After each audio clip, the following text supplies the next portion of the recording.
The sun hadn't yet cleared the ridgeline over Pleiku when Staff Sergeant Elijah Brooks pressed his cheek against the cool stock of his M40A1.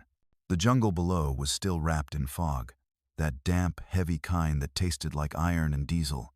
He could hear every drip of dew off the bamboo, every click of a beetle, every slow exhale from his spotter, Corporal Miguel Ortiz. They'd been lying there for 14 hours, straight faces streaked with mud, bodies half buried under leaves, not daring to move. It was September 12th, 1969, and the war in the Central Highlands had gone from chaotic to desperate. The North Vietnamese were pushing south through the Ho Chi Minh Trail, using the thick jungle around Hill 875 as a highway for artillery and munitions.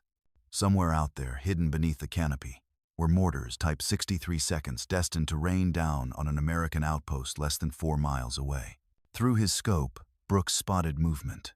A convoy, 5 Soviet-made ZIL-131 trucks. Their olive paint already chipped by mud and shrapnel rolled into view along the narrow trail. Men in faded khaki uniforms unloaded wooden crates, each one stenciled with Cyrillic markings. The last truck stopped beside a bamboo clearing where a North Vietnamese army officer unfolded a map on the hood. He was shouting orders, gesturing toward the very ridge where Brooks and Ortiz were hidden. Ortiz leaned closer, whispering, "That's artillery command. You take him out now, we stop a whole battery." The radio in Brooks's ear crackled to life. "Phantom 2. This is base. Maintain observation only. Do not engage. Repeat. Do not engage." Brooks closed his eyes. The same words he'd heard on every mission that month. Observe. Report. Don't shoot. The brass back at Camp Hansen didn't want another international incident, not when peace talks were underway in Paris. But Brooks also knew what those crates meant. He'd seen the aftermath too many times, American bodies torn apart by the same mortars he was staring at now. Every instinct in him screamed that waiting was the same as pulling the trigger on his own men. He shifted slightly, the motion so slow a snake would have missed it. The stock of his rifle brushed the mud, revealing something attached to the barrel, an object that didn't belong on any standard-issue weapon. It looked crude, even childish. A Campbell's soup can, its red and white label scraped off, wrapped in layers of canvas and rubber from a discarded boot sole. Inside, steel wool and wire mesh formed a series of makeshift baffles. It was his secret, something he'd spent nights testing behind the perimeter of Firebase Pleiku. He called it the soup can. The idea had come after one too many missions cut short by the echo of his rifle. Standard suppressors didn't survive the humidity here. They rusted and warped within days. He'd watched friends die because one loud shot gave away their position. If the engineers back in Quantico couldn't fix it, he would. That was what his father always said back home in Toledo.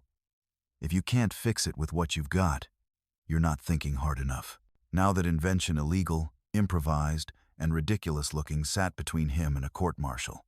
The NVA officer leaned over the map again, tracing routes with his finger. Brooks adjusted the scope, calculating distance and wind. 600 meters. Slight cross breeze from the west. Humidity 93%. He exhaled halfway, steady as a metronome. Ortiz glanced at him. "You gonna wait for permission?" Brooks didn't answer. The radio hissed again, more static than words. He flicked it off. For a moment, the world fell into perfect silence. No orders, no politics, no sound, but his own heartbeat. He remembered the faces of the 19 Marines killed near Firebase Blackhawk last week. Men who died because the command wanted observation instead of action. He thought of them, then squeezed the trigger. Instead of the familiar chest-punching crack, the rifle made a muted thump, a sound more like someone dropping a sack of rice. The recoil nudged his shoulder gently. Through the scope, the NVA officer stumbled backward, confusion on his face, and dropped beside the hood of the truck. 2 soldiers rushed to him, scanning the tree line, rifles ready, but there was nothing to see. No muzzle flash, no echo, just jungle, alive and indifferent. Brooks cycled the bolt, chambered another round, and fired twice more. The second man fell where he stood. The third tried to run but never made it past the clearing. 3 shots, 15 seconds, 0 response. Then the forest swallowed the moment whole. Ortiz blinked. Jesus, Eli. They don't even know where it came from. Brooks didn't answer. He was already scanning the convoy again, ready to move if needed. The rest of the enemy froze, uncertain, whispering frantically. Finally, they dragged the bodies behind the trucks and drove away, engines whining in retreat. The radio crackled again, distant and urgent. Phantom 2, report. Are you compromised? Ortiz picked up the handset, still staring at the silent rifle.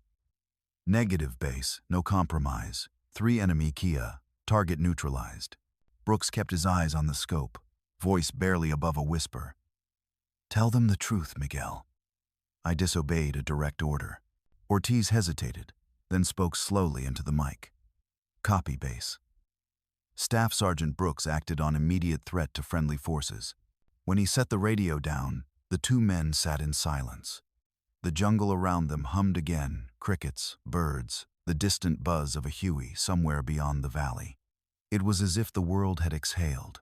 Elijah Brooks looked at the tin can on his barrel, smoke curling faintly from its edge. He'd built it to save lives.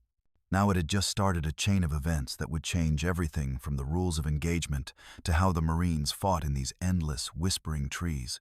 He whispered to himself, almost a prayer, let silence be the sound that saves us. And somewhere down the ridge, unseen by any man, the jungle kept its promise utterly, perfectly silent. Before we continue, if you're interested in the untold practical stories of World War II that nobody teaches, hit subscribe. These stories changed warfare, but never made it into official histories. Elijah Brooks grew up in a 2-bedroom house on the south side of town, the kind of neighborhood where the air always smelled faintly of oil and hot metal from the Packard motor plant. His father, Henry Brooks, worked there for 30 years, welding chassis under the roar of machines so loud they made your bones vibrate. When the whistle blew at 5 o'clock, he'd come home with his hands stained black and his back aching, but he never complained. His father's workshop was the heart of the house, a small shed behind their backyard, packed with rusted wrenches, half-broken radios, and jars full of bolts. To most people, it looked like junk. To Elijah, it was a universe. He'd sit there for hours after school, watching his dad tinker with carburetors or rebuild a lawnmower just because someone said it couldn't be fixed. Henry used to say, "If you can't fix it, son, you just don't understand it yet." It wasn't a metaphor to him. It was gospel. Elijah absorbed that lesson early. By 12, he could rebuild a bicycle from scrap.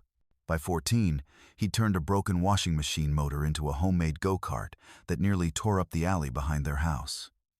His mother, Dolores, a nurse at Mercy Hospital, nearly fainted when she saw it. But even she had to admit the thing ran smoother than half the cars on their block. Money was always tight. Dolores picked up double shifts just to keep food on the table for Elijah and his 2 sisters. There were nights when dinner was soup and crackers, and Henry's paycheck was already spoken for before it hit the table. But somehow, the Brooks family never felt poor. They were proud, self-reliant, the kind of people who didn't wait for someone else to fix what was broken. Elijah had a natural head for math. Teachers noticed.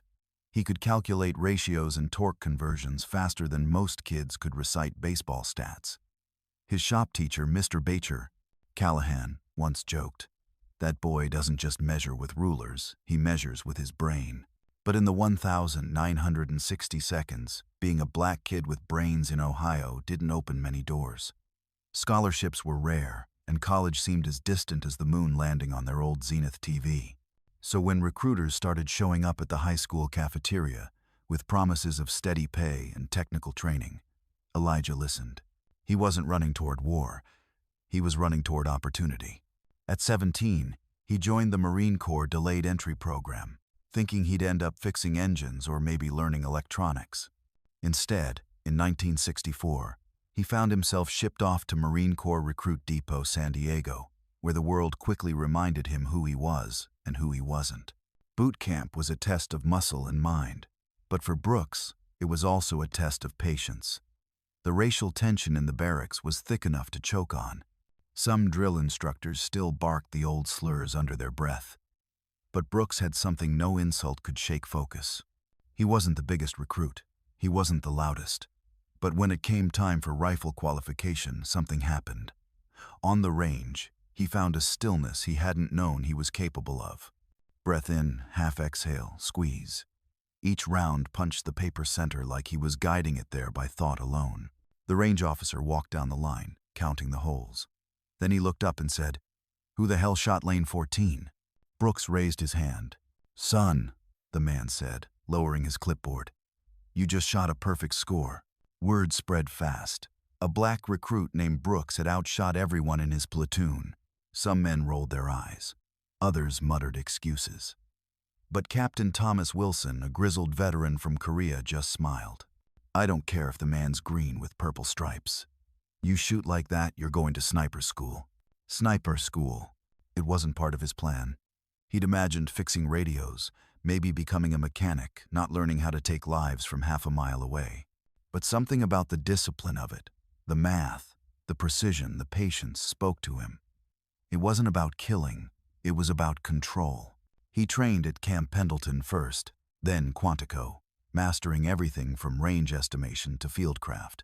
The first time he crawled through mud for 8 hours straight without being spotted, he felt that old sense of purpose he'd had as a kid fixing broken tools in the shed. It was the same feeling, just a different kind of repair. By 1967, Elijah Brooks was in Vietnam, carrying a rifle instead of a wrench. The first time he set up an overwatch position overlooking a trail near Da Nang, he thought of his father's words again. "If you can't fix it, you don't understand it yet." Out here, the things that needed fixing weren't engines or machines. They were situations, ambushes, mistakes, orders that didn't make sense. That philosophy carried him through the chaos. When he couldn't rely on the system, he relied on himself. When others froze under pressure, Brooks was already calculating wind drift and bullet drop. His fellow Marines started calling him Professor. At first as a joke then, later with a kind of quiet respect. By 1968, during the Tet Offensive, he'd earned his reputation as one of the calmest, deadliest shots in the 1st Battalion. He didn't brag. He didn't keep count. He only cared about one thing, making sure his team got home. But even back then, the same problem haunted him. Every time he fired, the jungle roared back. Every kill came with a price. A flare of muzzle flash.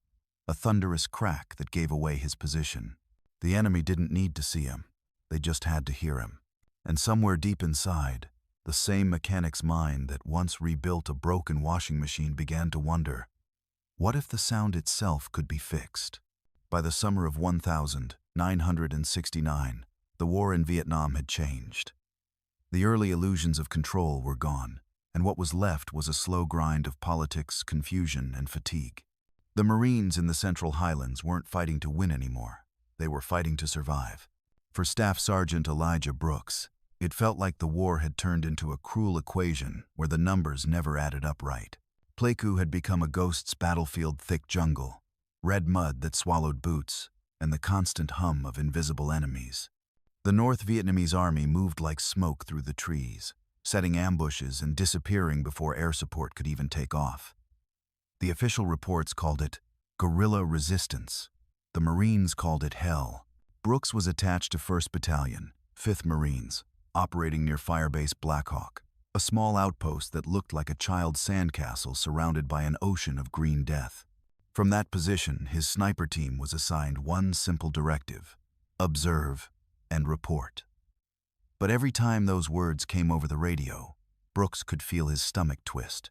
They'd been trained to strike high-value targets to act, but by mid-69, Washington had different priorities. Peace talks in Paris. Casualty numbers that looked better on paper. Every engagement now needed approval. Every bullet had to be justified by layers of command who'd never set foot in the mud. One morning, Brooks and his spotter, Ortiz, were perched on a ridge overlooking a valley cut by a narrow supply trail. Through the scope, Brooks spotted a group of NVA officers inspecting maps on the hood of a ZIL 157 truck. 2 mortar teams unloaded Type 63 tubes, positioning them in a half-moon aimed squarely at Firebase Blackhawk. The distance, about 900 meters, was perfect for a clean shot. Brooks radioed in, voice low but urgent. Command, this is Phantom 2. I have multiple high-value targets setting up indirect fire positions. Request permission to engage. A long pause. Static hissed. Then the voice came through. Negative, Phantom 2. Maintain observation. Do not engage unless fired upon. Brooks tightened his grip on the rifle. Sir, if they fire, it's already too late. Orders are clear, Staff Sergeant. Observation only. He lowered the radio slowly, jaw clenching. He could practically feel the seconds ticking away. Through his scope, one of the officers barked commands. The crews began adjusting the base plates of their mortars. Within minutes, the first round screamed into the sky. Brooks flinched as the explosion bloomed miles away at Firebase Blackhawk. He didn't need confirmation. He knew men were dying because of that observation order. Ortiz whispered. We could have stopped that. Brooks didn't answer. He just watched as the second, third, and fourth rounds followed, each one finding American lives at the other end. Later that week, he visited the base. The smell hit him first, the acrid stench of burned sandbags, diesel, and flesh. Corpsmen zipped up body bags, 20 in total, most of them from Charlie Company. He recognized some faces, men he'd played cards with the night before. A corporal from Tennessee who'd shown him pictures of his newborn son, a 19-year-old private who'd been counting the days till his rotation home. A lieutenant from headquarters approached him. Hell of a tragedy, the man said, voice flat. Intel missed the signs. Brooks wanted to say something, anything, but the words stuck in his throat. Intel didn't miss the signs, he thought. They ignored the people who saw them first. That night, sitting alone beside his cot, Brooks wrote in his small green field notebook, the same one he used to log wind calculations and range estimates. We follow orders. The enemy doesn't. That's why they win. He closed the book and stared at his hands. They were steady, as always. The hands of a craftsman. But for the first time in his life, he hated what they were made to do nothing. By August, the frustration across sniper teams was boiling. Brooks wasn't alone. Marines all over the Central Highlands were being told to hold fire, to let targets walk away because of political optics. The brass wanted to avoid escalation. The men on the ground wanted to avoid body bags. At the nightly briefings, the pattern repeated. Commanders spoke in clipped, bureaucratic tones, using words like stabilization and containment. Out in the jungle, those words translated to wait and die. One mission hit harder than the rest. In late August, Brooks's team identified an NVA radio operator moving between positions, a perfect shot. But the order was the same. Do not engage. 2 hours later, that same operator directed an ambush on a Marine patrol less than a mile from their post. 11 Americans didn't make it back. After the recovery, Ortiz found Brooks sitting under a torn poncho, cleaning his rifle in silence. Rain poured down, washing streaks of mud and blood across the ground. Ortiz crouched beside him. They're saying it wasn't our fault. Brooks looked up, eyes cold. That's the problem, Miguel. It was. For the first time, he felt the sharp divide between what the Marine Corps taught and what the battlefield required. He wasn't rebelling against command, he was trying to protect the men command kept getting killed. The rulebook didn't fit the war they were fighting. That night, as thunder rolled over the mountains, Brooks opened his field notebook again. He sketched the outline of his M40's barrel, and next to it, a crude drawing of a cylinder, a hollow tube with baffles inside. Underneath, he scribbled 5 words. Fix the sound, save lives. The same boy from Ohio who once built machines out of scraps was still there, buried under the uniform, still trying to fix what others said was impossible.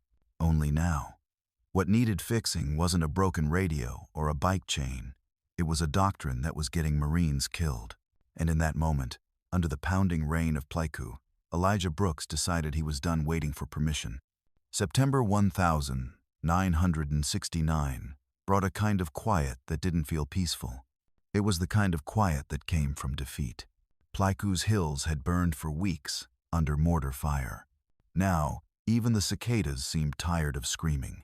Staff Sergeant Elijah Brooks sat at the edge of the command tent, watching rainwater drip through the holes in the canvas. His rifle leaned against his knee, clean, oiled, and by order unused. In front of him, a group of officers huddled over a laminated map lit by a red bulb. They were arguing about engagement protocols again. "Sniper teams are assets," one major barked. "Not assassins. They observe, they record, they do not freelance," another officer countered. "Sir, with respect, they're watching ambushes happen and can't do a damn thing." Brooks didn't say a word. He just stared at the mud splattered across his boots and thought about the men buried in it. The new rules of engagement, Revision 14, had arrived 2 weeks earlier from Saigon. The ink on the pages might as well have been blood. Snipers must obtain prior authorization for all lethal actions. Engagements may only occur if hostile intent is confirmed by command. It was bureaucratic poetry. It was suicide in the jungle. After the meeting, Brooks was summoned to see Captain Frederick Mills, his direct superior. Mills was a good officer, by the book, but not blind to reality. He'd fought in Hue back in '68. He knew the war's madness. "Come in, Brooks," Mills said, motioning toward a folding chair. "Sit." Elijah sat down, posture straight but eyes wary. "I got a report from your last mission near Firebase Blackhawk," Mills began. "Command's not happy." "With the kills?" Brooks asked. "With the requests," Mills said sharply. "You radioed for clearance 4 times. 4. And when you didn't get it, you transmitted a statement, 'If they fire, it'll be too late.' That kind of language doesn't look good in the log." Brooks clenched his jaw. "Sir, I watched them set up mortars aimed at our position. You think I was supposed to wait for the first round to land before doing something?" Mills sighed, rubbing his temples. "You don't have to convince me, Sergeant. You have to convince the men sitting in Saigon. They're fighting a different kind of war. With pens," Brooks muttered. "With politics," Mills corrected, leaning forward. "And that means every trigger pull needs a justification. I know it's insane, but that's the reality. You disobey it. You don't just get court-martialed, you put me and every man under you in the line of fire with command." The tent was silent except for the rain hammering against the roof. Finally, Mills reached for a cigarette, lit it, and stared at the smoke curling upward. "You're one of the best shots I've ever seen, Brooks," he said softly. "But you're also getting a reputation, the fixer. Men talk. They say you're trying to redesign your weapon, make it quieter. That true?" Brooks hesitated, eyes flicking up. "I've been experimenting, sir, with scrap material, trying to dampen the muzzle blast. The issued suppressors fail after 2 missions in this humidity." Mills leaned back, exhaling. "You know, unauthorized modifications are a violation of Marine Corps policy." "Yes, sir. And if you're caught using it, it's not just paperwork, it's prison." "Yes, sir." Mills studied him for a long moment. "You remind me of a corpsman I knew in Hue," he finally said. "Saved more lives with a pair of wire cutters and morphine than any field order ever did. The brass called him reckless. I called him necessary." He stubbed the cigarette into an empty coffee can. "I can't give you permission, Sergeant, but I can tell you this. Don't make me find out." Brooks stood. "Understood, sir." When he stepped back into the open air, the rain was coming down harder. The red mud squelched under his boots. He looked toward the ridgeline where the jungle swallowed everything, including reason. In the following weeks, Brooks's frustration hardened into resolve. He began spending his nights inside the maintenance shack, under a single dim bulb, surrounded by scavenged metal and grease. The sound of a hacksaw replaced sleep. He filed, welded, and reassembled, testing airflow, pressure, and heat dispersion. He wasn't just building a piece of equipment, he was building a lifeline. One night, Ortiz found him hunched over his rifle, smoke curling from a makeshift torch. "You're gonna get yourself locked up," Ortiz whispered. Brooks didn't look up. "Better that than getting another platoon killed." He finished tightening the crude canister around the barrel, a hollowed-out C-ration tin packed with steel wool and lined with melted rubber strips. It looked absurd, almost comic, like something out of a cartoon.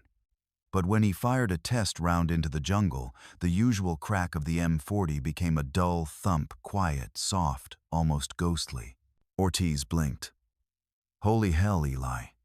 That's different." Brooks grinned faintly. Difference all we've got left. The next day, he submitted a written suggestion to the battalion's ordnance officer proposing an improved suppressor design using field materials. It was short, factual, professional. 2 days later, the report came back, stamped in red. Rejected. Unauthorized modifications to Marine Corps weapons strictly prohibited. At the bottom, someone had scribbled a note in pen. Stick to shooting, Sergeant. Leave the thinking to the engineers. Brooks folded the paper, slipped it into his breast pocket, and walked out into the rain. He wasn't angry anymore. Anger required hope. What he felt now was colder clarity. If the system wouldn't listen, then the system didn't deserve obedience. The next time the jungle called, he'd be ready, orders or not. By the spring of 1970, the jungle in Quang Nam province had turned into a place where rules got men killed. Orders came down from headquarters in Da Nang wrapped in politics and fear. Command didn't want incidents. Washington wanted stability. But the enemy didn't care about headlines. Staff Sergeant Elijah Brooks had stopped caring too. His spotter, Corporal Miguel Ortiz, called it the War of Watching. They'd been ordered on a 4-day overwatch mission along a section of the Ho Chi Minh Trail, tasked with observing enemy movement and reporting intelligence. That meant they'd sit still for days, radio in targets, and then listen to artillery requests get denied because of fog, bad timing, or bureaucratic hesitation. They'd been in position since dawn, lying belly down on a ridge, slick with moss and ants, when Brooks finally saw it through his scope. Movement on the trail below. Not the usual shadowy figures or farmers the NVA used as decoys. This was different. A group of North Vietnamese regulars in clean uniforms were unloading crates from a GAZ-69 transport truck. Brooks adjusted the focus. Inside the crates, 82mm mortar shells, still sealed in wax paper. The same kind that had been killing Marines all week near Firebase Ripcord. Through his scope, Brooks tracked one man giving orders, an officer, by his rank tabs. He was marking coordinates on a map. Brooks recognized the terrain. The position matched the approach path to Bravo Company, less than 5 miles away. He reached for the PRC-25 radio. Phantom 2 to base. I have a confirmed enemy weapons resupply operation at Grid 547. Request immediate artillery strike or sniper engagement authorization. Static. Then a voice. Negative. Phantom 2. Maintain observation. Command will assess airstrike feasibility at dawn. Brooks blinked. Dawn. He looked at his watch. 1,600 hours. Sir, they'll be firing by sunset. These aren't porters, they're a weapons team. I have a clear shot on the officer in charge. Do not engage, came the clipped reply. That's a direct order, Sergeant. You are eyes only. Ortiz exhaled, frustrated. They'll be shooting at our guys in 2 hours, man. Brooks didn't answer. He just kept his eye on the scope. The NVA were already digging in mortar pits, assembling tubes. One by one, the soldiers vanished into firing positions. For 10 minutes, Brooks didn't move. He just listened to the buzzing of insects, the whisper of wind through bamboo, and the steady thump of his own pulse. Then he saw it, one soldier bringing a map to the officer. The officer pointed, gesturing southwest, exactly where Bravo Company was dug in. Brooks closed his eyes. He could still hear the screams from Firebase Blackhawk months earlier, when they'd been forced to observe. He didn't reach for the radio again. He reached for the tin can. The makeshift suppressor, the one he'd built in defiance of the system, had been sitting at the bottom of his rucksack for weeks, hidden like contraband. The seams were uneven, the metal dented from travel, but when he screwed it onto the M40's barrel, it fit perfectly, like it had always belonged there. Ortiz watched silently. You sure about this?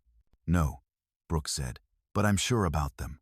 He adjusted the scope, calculated the wind, compensated for humidity.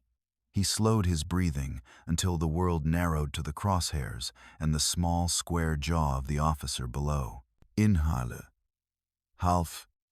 Exhale. He squeezed. The rifle made no crack, no thunder, just a soft thump like a heartbeat. The officer dropped instantly, a clean hole through his chest. The 2 soldiers beside him froze. They looked around wildly, rifles raised, but there was no echo to follow, no sound to chase.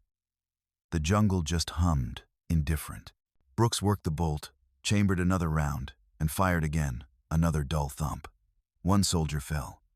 A third tried to run toward the trees. The final shot took him mid-stride. Then silence again. Ortiz whispered, "They don't even know where it came from." Brooks didn't smile. He just stared through the scope, tracking movement. The remaining NVA were panicking, retreating into the brush. No counterfire, no radio chatter. Just confusion. He picked up the PRC-25. Base, Phantom 2. 3 enemy, Kia. No compromise. Mortar crew dispersed. Static. Then, Phantom 2. Repeat your last transmission. No compromise? Confirm it. No enemy response. There was a long pause. Stand by for command.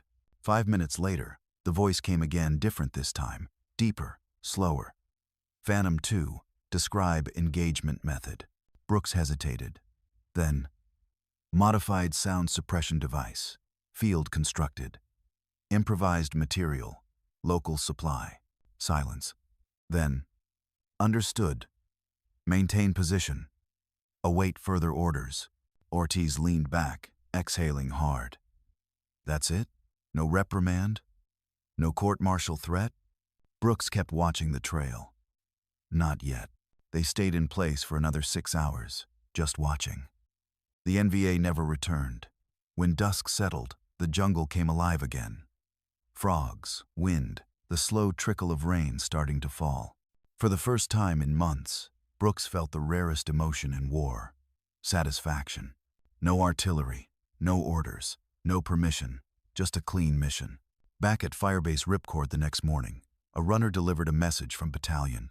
Report to command tent, 0700 hours. Bring your weapon and modified device. Ortiz looked up from his cot. They're either going to pin a medal on you or hang you. Brooks shrugged. Probably both. At dawn, he cleaned the rifle, packed the suppressor, and stared at the dented metal one last time. It wasn't just a weapon attachment anymore. It was proof. Proof that someone on the ground could make the impossible work when command couldn't or wouldn't. He slung the rifle over his shoulder and walked toward the tent.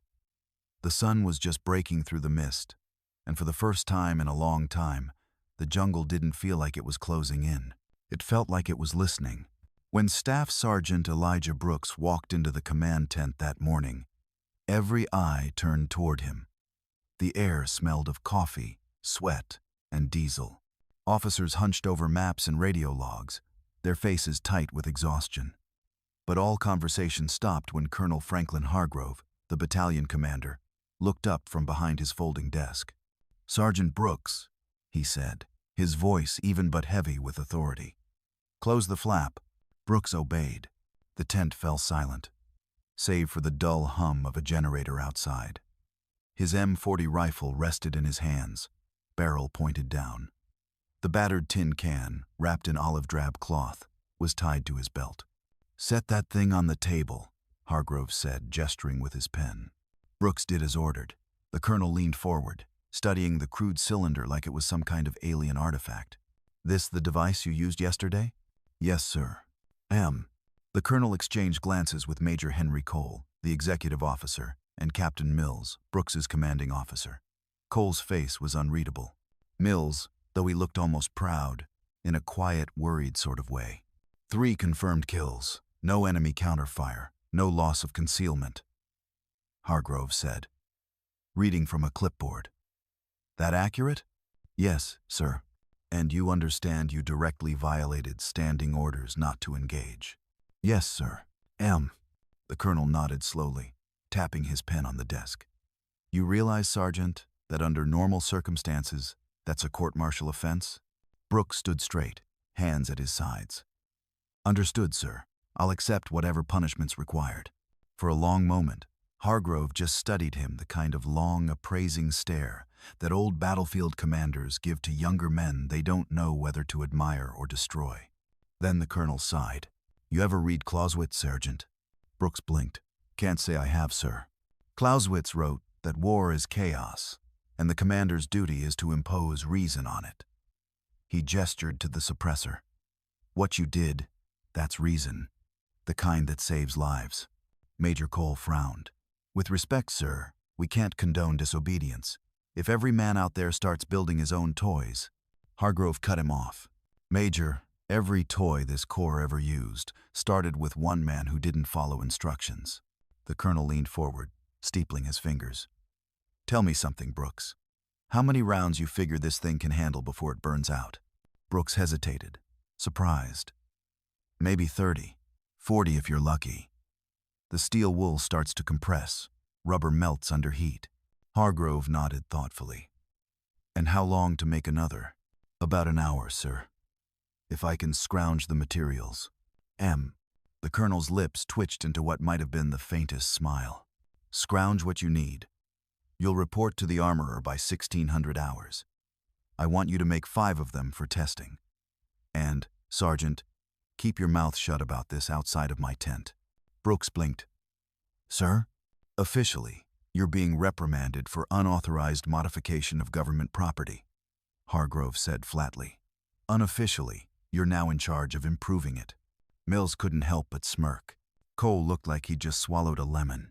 Brooks straightened. Yes, sir. Good, Hargrove said, standing. Because I've got a feeling we're going to need every edge we can get. You're dismissed. Back outside, the air felt lighter. Brooks exhaled for the first time in hours. Ortiz was waiting by the sandbags, chewing on a stick of gum. So? Brooks handed him the paper with the red reprimand stamp across the top. Ortiz's eyes widened. Damn, they're writing you up? Officially, Brooks said. Unofficially. We're about to get busy. That afternoon, they took over a small maintenance shed near the base perimeter. The supply sergeant, a thick-accented Texan named Corbett, had quietly misplaced several crates of scrap metal, rubber gaskets, and sea ration cans. By dusk, the first batch of improvised suppressors lay lined up on the table, still warm from welding. They looked like junkyard art, uneven seams, burn marks, random lengths, but they worked. Mills stopped by as the light faded. He picked one up, turning it in his hands. These things look like something you'd find in a high school shop class. Sir, Brooks said. If it keeps a sniper alive long enough to take another shot, it's doing its job. The captain nodded. I'll drink to that. They tested the new suppressors the next morning. 10 Marines lined up on the firing range behind Firebase Ripcord, each with a modified M40. When the first volley went off, the usual thunder of gunfire was replaced by a series of soft, almost musical thumps. The echo barely reached the tree line. Even the colonel came out to watch. He didn't smile, but when the demonstration ended, he said only 2 words: make more. By the end of that week, 25 rifles in the battalion carried Brooks cans, as the men called them. They weren't pretty, but they were silent. Word spread fast through the region. Other Marine units started sending men over to study the design. The brass tried to pretend it didn't exist, but everyone knew something had changed. In the jungle, the NVA began to notice too. Patrols that used to trace sniper fire to its source found only silence. Officers started warning their men to avoid the ridgelines. Superstition spread rumors of ghost shooters, unseen Americans who could kill without sound. For Brooks, it wasn't about ghosts or glory. It was about control, about taking the fight back from the rule book and giving it to the men who actually had to survive out there. Late one night, Ortiz found him sitting on an ammo crate, cleaning his rifle under a dim red flashlight. You think they'll ever make this official? Ortiz asked. Brooks looked at the tin can, now blackened from heat and smoke. No, he said quietly. They'll improve it, rename it, and forget who built it. He smiled faintly. But if it keeps one kid from Missouri alive long enough to go home, that's good enough for me. The jungle beyond the wire was dark and endless. But for the first time, it wasn't silent from fear, it was silent by design. By early June 1970, the Brooks can had turned from a field secret into a whispered legend. No one in command mentioned it on paper, but every man in 3rd Battalion 5th Marines knew whose idea it was. In a war where everything leaked fear, rain, orders, even hope, somehow this one invention stayed quiet. Fitting, Brooks thought. Silence was its gift.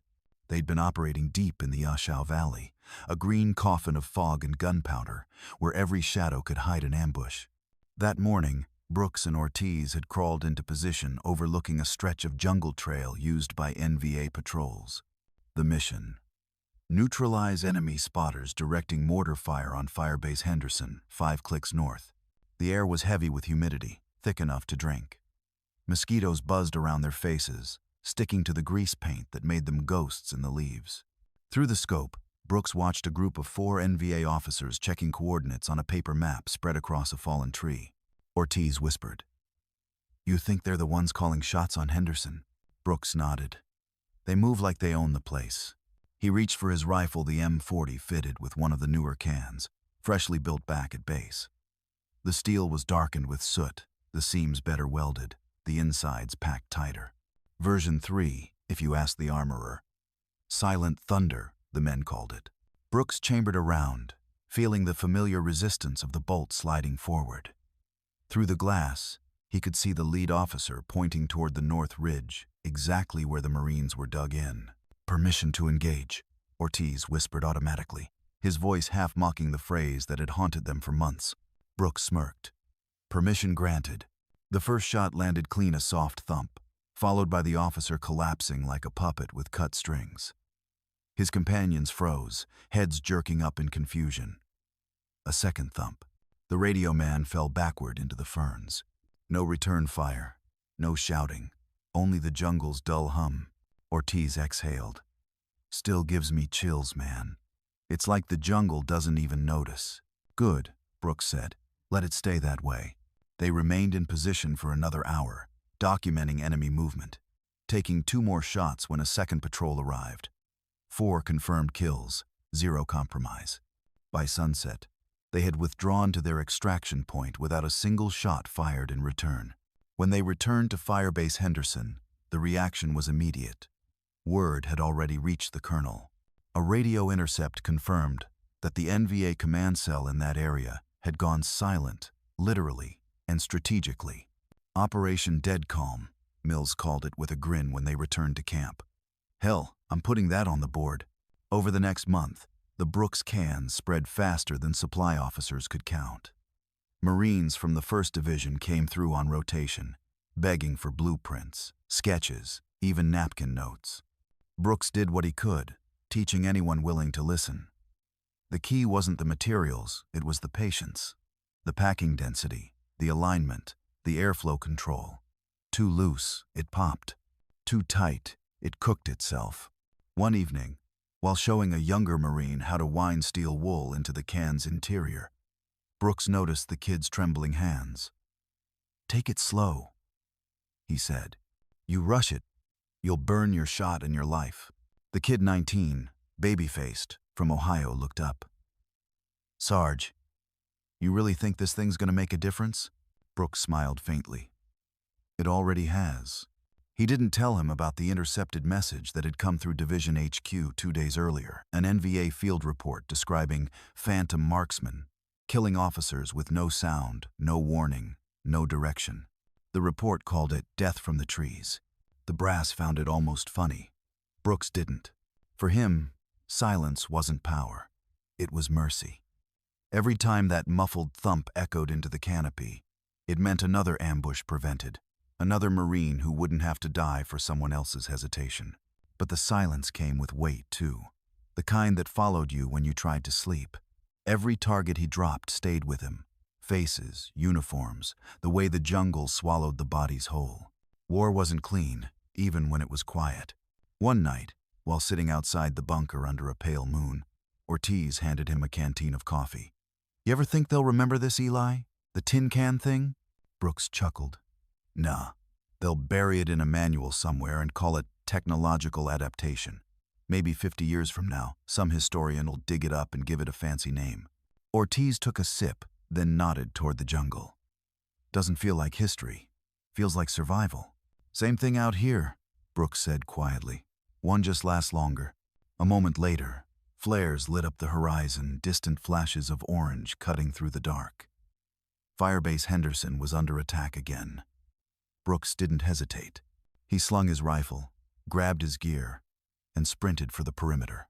By dawn, the attack had failed. Enemy bodies littered the tree line. The Marines had held thanks, in part, to unseen shooters who had eliminated NVA machine gunners before the first rockets hit. Back in camp, the colonel gathered the sniper teams.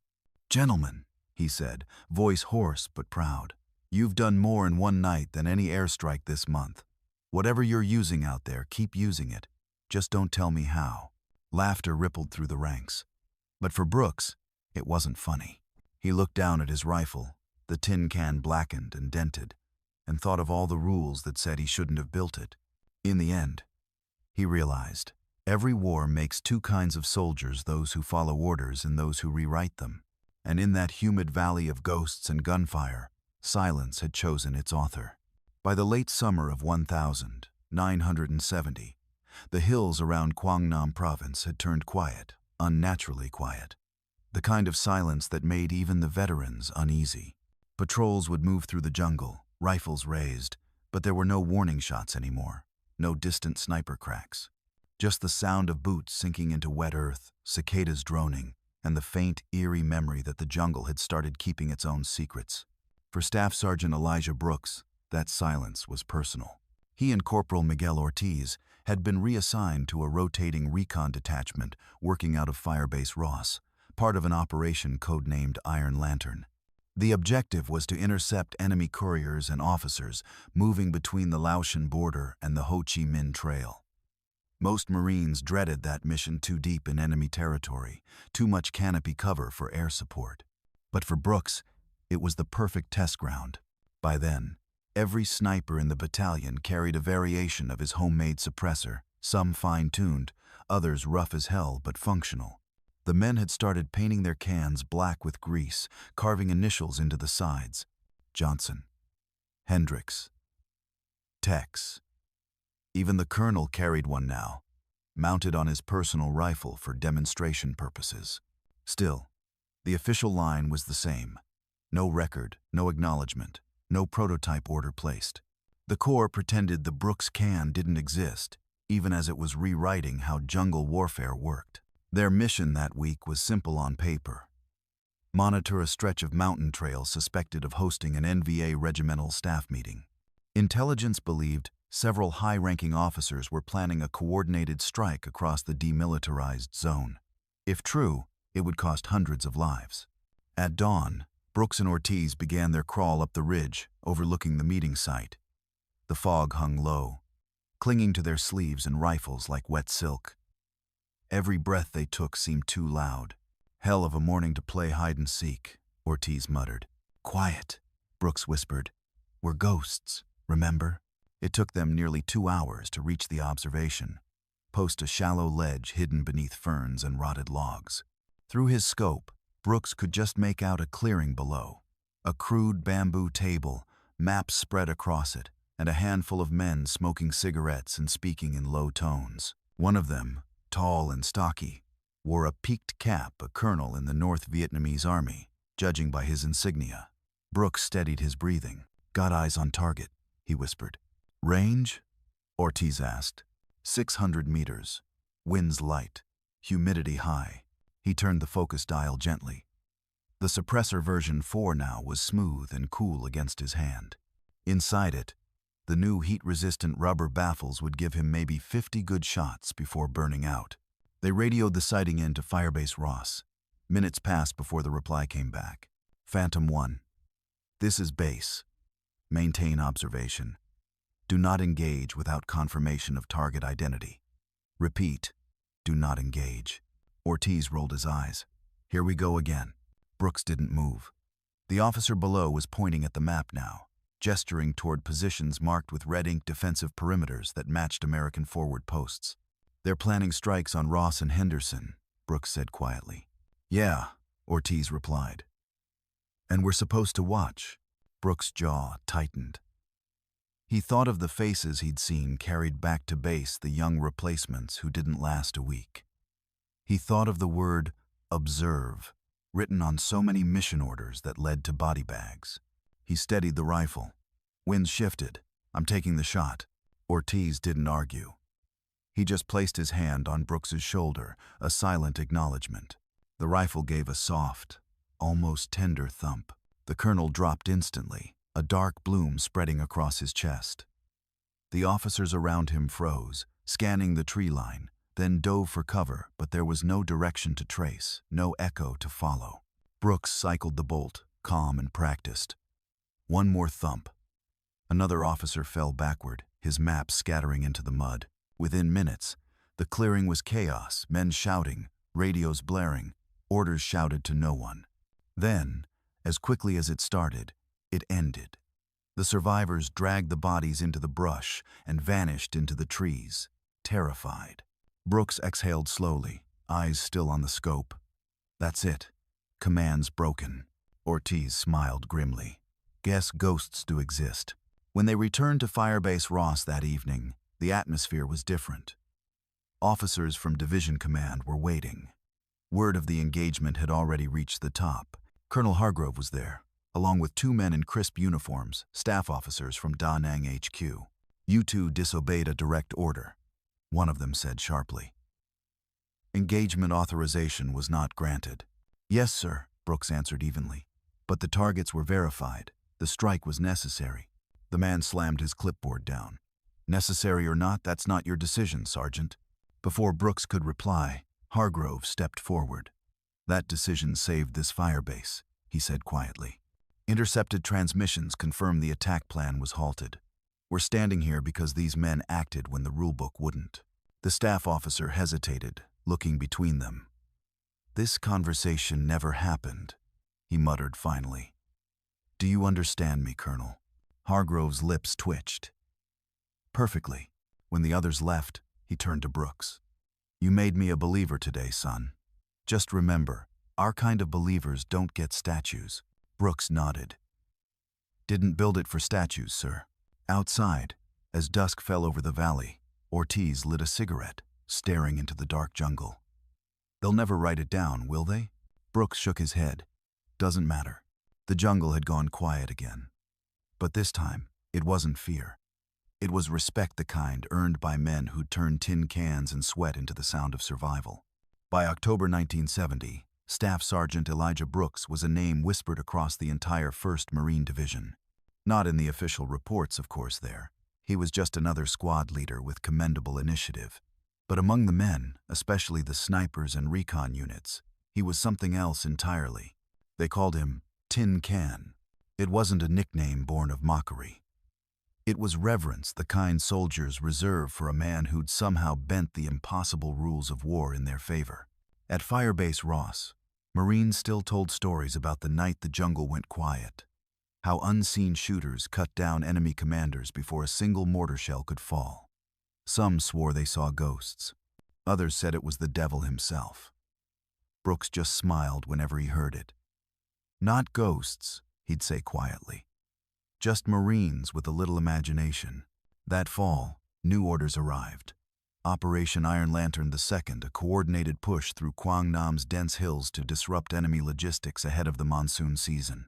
Brooks and Corporal Ortiz were again at the tip of the spear. But this time, they weren't just snipers, they were instructors. For 2 weeks, they trained 6 other sniper teams on how to build, maintain, and use the homemade suppressors that had changed their fortunes.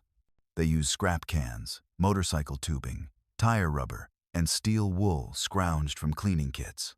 Each Marine walked away with a silenced M40, the weapon of a new kind of warfare. By mid-November, the operation began. The jungle swallowed them whole. Rain fell in constant sheets, turning the trails into rivers of mud. The air smelled of wet gunpowder and rotting leaves. Radios crackled faintly under ponchos, their static drowned by thunder. But in the chaos, something remarkable happened. The enemy stopped fighting back. Brooks's sniper teams moved through the valleys like wraiths, cutting down officers, sappers, and machine gun crews without revealing their position. The NVA began to panic, abandoning positions after a single silent kill. One captured prisoner described the fear plainly. We hear no sound. Men fall. No shot, no echo, no enemy. It wasn't just a tactical advantage, it was psychological warfare. The Marines didn't need artillery anymore. Silence became their artillery. During one mission deep in the Khe Sanh Valley, Brooks's team came across an NVA supply convoy moving at dusk trucks, loaded with ammunition and rice, guarded by nearly 40 men. Normally, it would take an airstrike to stop them, but the monsoon grounded every aircraft. Brooks crouched under a dripping tree, watching through his scope. "We've got one shot at this," he said quietly. Ortiz adjusted his binoculars. "You think those trucks'll blow if we hit the fuel barrels? Won't know till we try." Brooks pulled the bolt, feeling the metal slide smooth and confident. His suppressor was blackened, warped, and dented version 5. He joked, but it still sang the same song of silence. He exhaled. One soft thump. The bullet pierced a fuel drum strapped to the lead truck. A heartbeat later, it erupted a dull boom swallowed by the storm.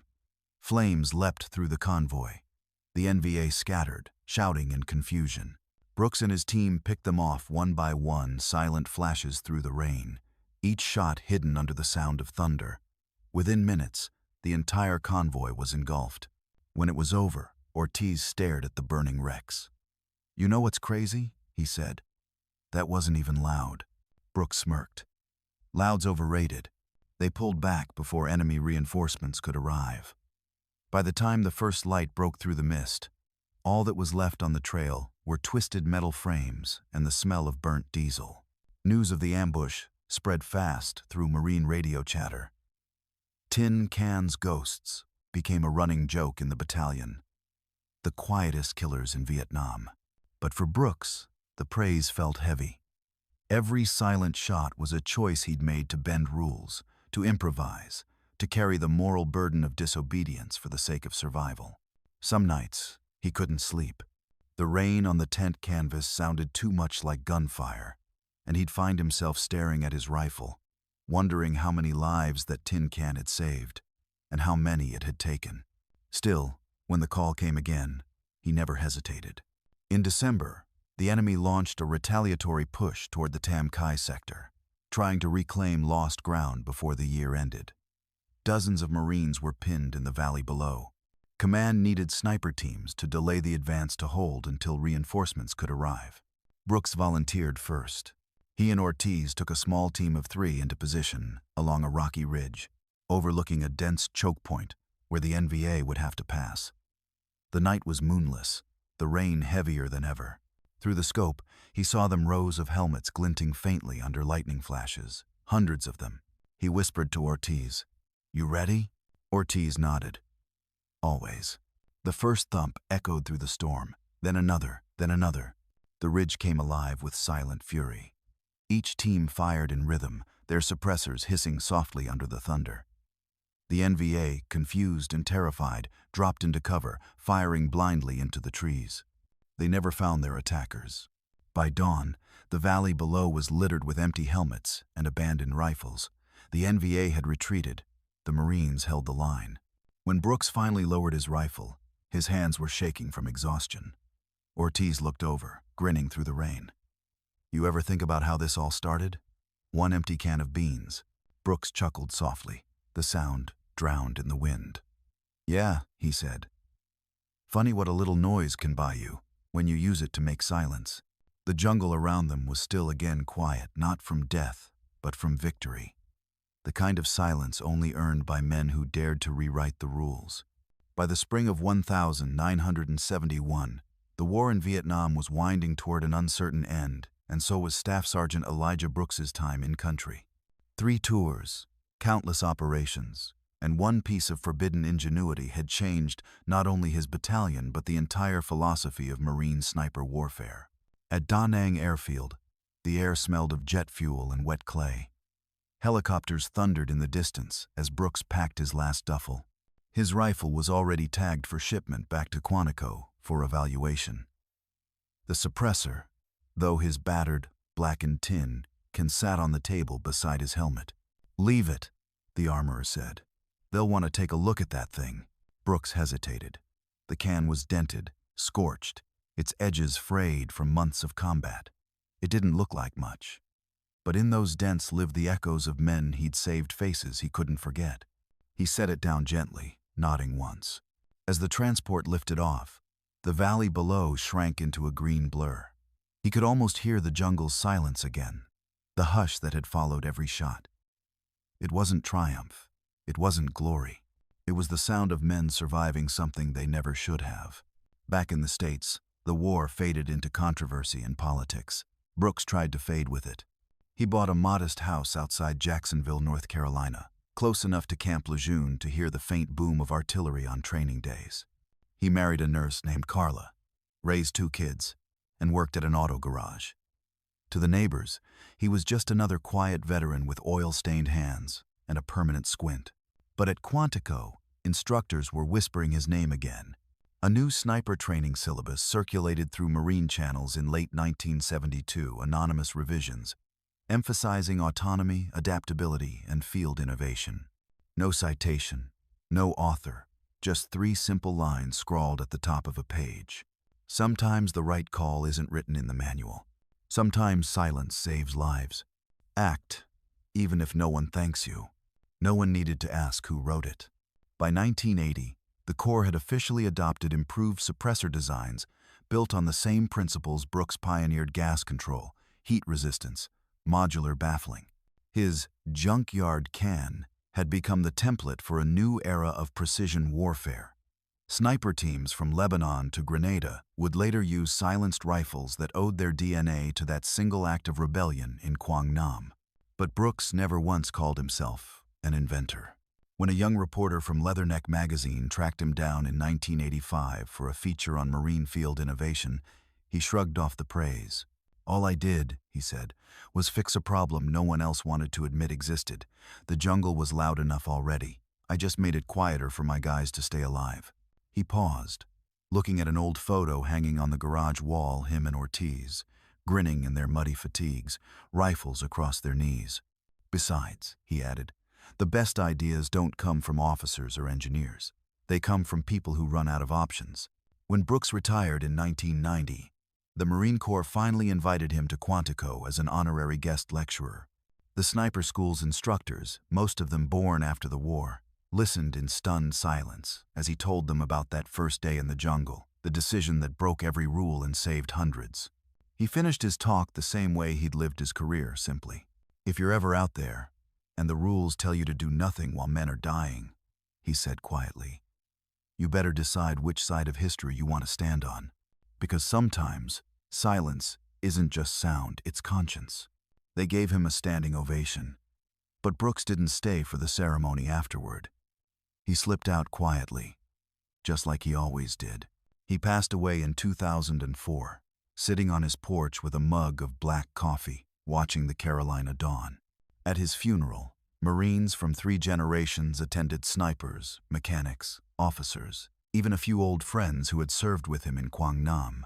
Among the floral wreaths and flags lay a small, battered object inside a display case. A tin can, blackened and warped, mounted beside a plaque that read, "Improvised suppressor, 1970. Unauthorized, uncredited, unforgettable." At the Marine Corps Scout Sniper School today, recruits still hear about the Tin Can Man. Not from textbooks, but from instructors who end each lecture with the same quiet lesson. Innovation isn't born from comfort. It's born from desperation and from Marines who care more about their brothers than their careers. Maybe that's the true legacy of Elijah Brooks. Not the silence he created, but the courage it took to break it when it mattered most. His tin can didn't just muffle sound, it amplified everything honorable about the human spirit under fire: ingenuity, loyalty, and the stubborn refusal to accept defeat. So the next time you hear about a small idea that changed a war, remember this one: a Missouri mechanic's son who turned scrap metal into salvation. And maybe ask yourself this: if you'd been in that jungle, with 300 lives hanging in the balance and the rulebook telling you to do nothing, would you have pulled the trigger? Thanks for watching this story of courage, silence, and the man who dared to disobey to save others. What do you think? Was he right to break orders? Or should discipline always come first? Tell us in the comments below.